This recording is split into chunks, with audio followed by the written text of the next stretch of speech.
How's it going, everybody? Jordan here, and in today's video I'm going to go over my build and review for the new legendary Heracles set from the Helix store. The set looks great and is immune to fire and comes with an awesome new bow mount. Before we get into the review, as always, if you have any questions, be sure to leave them in the comments or join our Discord. And if you found this video helpful, a like would be very helpful.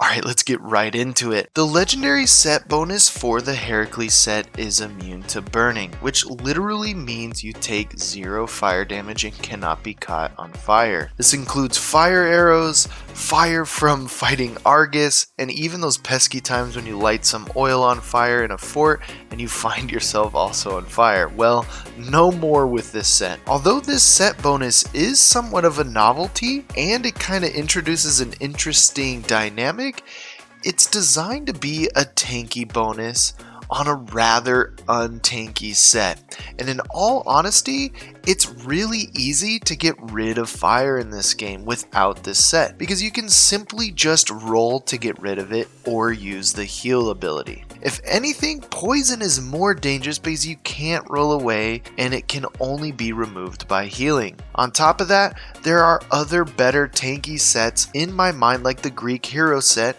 that ship default in the game and they aren't required to be purchased from the Helix store. I wish these legendary sets were a bit more balanced, because the range of usefulness ranges from completely worthless in my mind like the Pegasus set to overpowered like the Greek hero set, where you can take virtually no damage on ranged or melee hits. That being said though, I was able to make a decent build and playstyle with this set and still made it pretty fun to play. This set also comes with an axe called the Axe of Trials, which has a legendary engraving of 25% crit chance with the Ring of Chaos ability. For my build with this set, I decided to not include this weapon as I can already achieve 100% crit chance easily and don't need my Ring of Chaos to have more crit chance, but I need it to have more damage. So what weapon did I choose? Well, as you can see, I decided to go with daggers. The reason I chose daggers was for their high attack speed and nimbleness. Now, even though this set is immune to burning,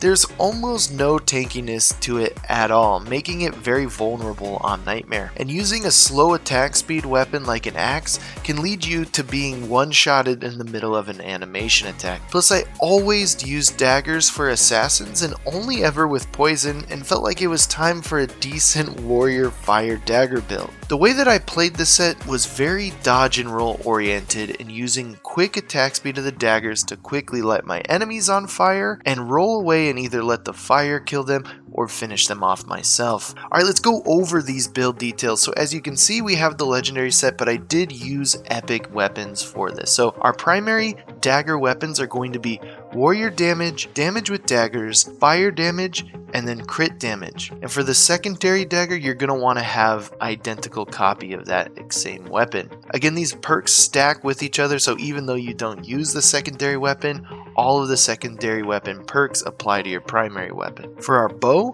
we have warrior damage, 10% crit chance, 40% fire damage, and then I engraved the 30% armor penetration from the Atlantean blade. The armor penetration helps make the daggers hit harder because they have the default lowest armor penetration in the game, so this makes them hit a lot harder. For the head, there's warrior damage and fire damage, and then we went ahead and engraved crit chance while at full health. For the gauntlets, we have warrior damage, elemental buildup, which helps really well with the daggers lighting people on fire quicker, and the 10% crit chance engraving. For the chest, we have warrior damage, 10 seconds burning duration, and then I engraved 50% crit damage. For the waist, we have warrior damage, crit damage while at full health, which is really great that it's default on the gear, and then I engraved 10% crit chance. And then finally on the boots, we have a warrior damage, 20% crit chance at full health, and then I engraved 100% crit damage while at full health. Alright, let's look at the abilities here. So for my primary ability, I'm running with flaming attacks. Obviously, we're leaning into a lot of fire damage and want to light people on fire, so that's what we're going to focus on. Our secondary ability is going to be Ring of Chaos, Again, it's a really good warrior ability for crowd control.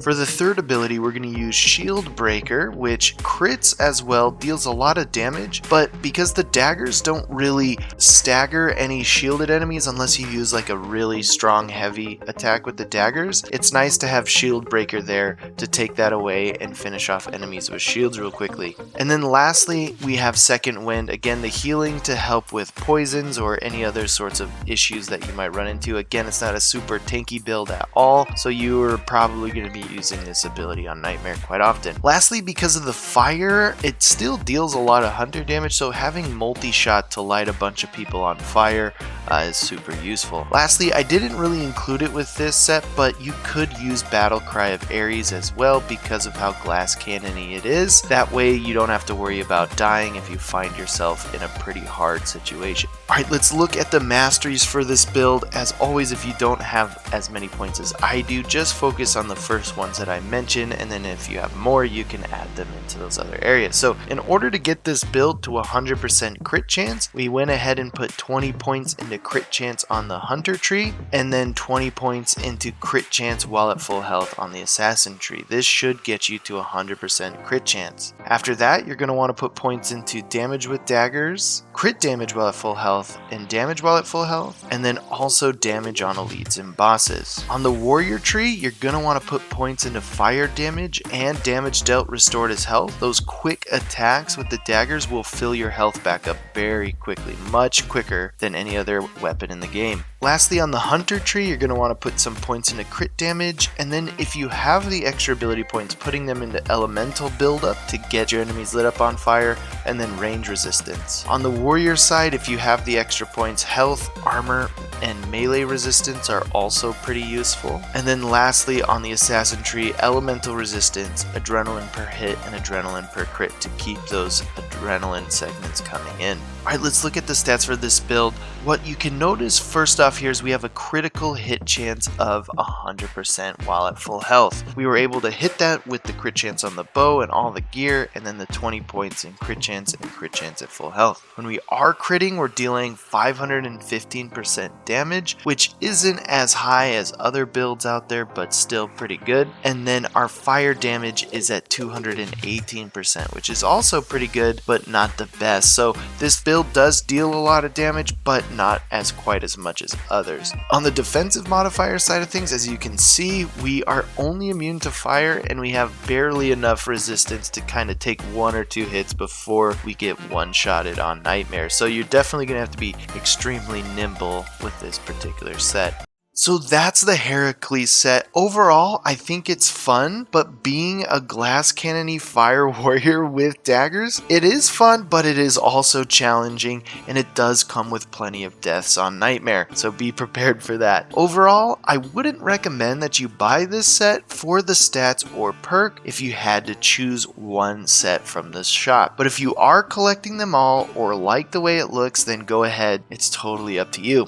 Otherwise, there are significantly better sets that ship with the default version of the game, like the Greek hero set, that are much better. Thanks again for watching. If you have any questions, be sure to leave them in the comments or join our Discord, and I'm sure some awesome people will be willing to answer your questions there too, including myself. As always, I appreciate all of you, and I'll see you guys next time.